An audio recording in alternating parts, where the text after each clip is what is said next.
खेतवा नापई लिख पल सजनवा, खेतवा नापई लिख पल सजनवा। नापी जोखी पियावा हो घर के लवटले, दुअरे तड़पई हो सजनवा, दुअरे तड़पई हो सजनवा। जेवना बनाई धन दुअरे पे ठाड़ी, जेवना जेला हो सजनवा, जेवना जेवा हो सजनवा।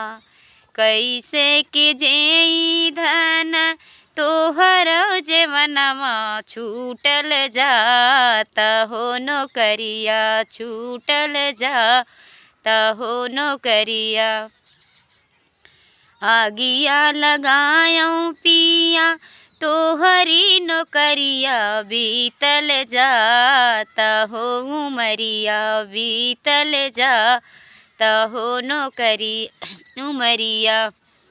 खेतवा नापई लिख पल सजनवा, खेतवा नापई लिख पल सजनवा। नापी जोखी पियावा हो घरवा लवटले, अंगने तड़पई हो सजनवा, अंगने तड़पई हो सजनवा। गेड़ुआ जलिहली हाथे धन बोलई, गेड़ुआ घोटा हो सजनवा, गेड़ुआ घोटा हो सजनवा। कैसे के जेई धन तोहरो गेड़ुआ, छूटल जाता हो नौकरिया, छूटल जाता हो नौकरिया। अगिया लगाऊं पिया तोहरी नौकरिया, बीतल जाता हो उमरिया, बीतल जाता हो उमरिया। खेतवा नापई लिख पल सजनवा, खेतवा नापई लिख पल सजनवा। नापी जोखी पियावा हो घर के लवटले, दुअरे तड़पई हो सजनवा, दुअरे तड़पई हो सजनवा।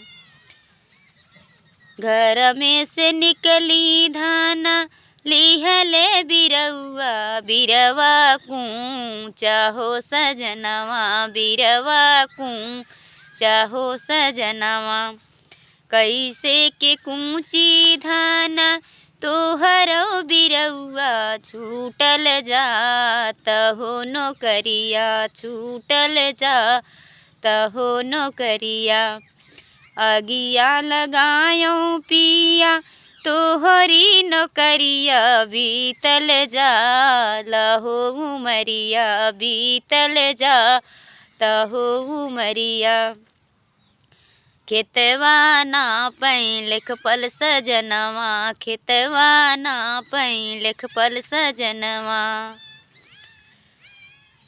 नापी जोखी पियावा हो घर के तड़प, घर के पहुँचले, नापी जोखी पियावा हो दुअरे पे अइले, तड़पई हो सजनवा, दुअरे तड़पई हो सजनवा।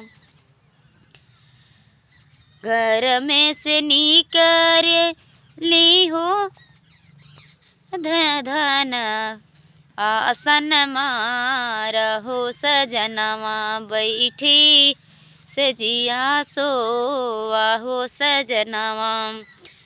कैसे के सोई बैठी तोहरी से जरिया, छूटल जाता हो नौकरिया, छूटल जाता हो नौकरिया।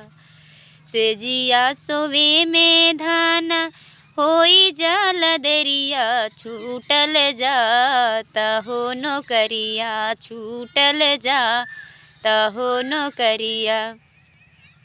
आगिया लगाऊं पिया तोहरी नौकरिया बीतल जाता हो उमरिया, बीतल जाता हो उमरिया।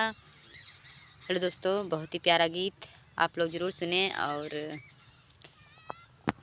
आज हम लोग मतलब सरसों के खेत में गीत बना रहे हैं, क्योंकि अब बहुत जल्दी काम काज में शाम हो जाता है, इसकी वजह से हम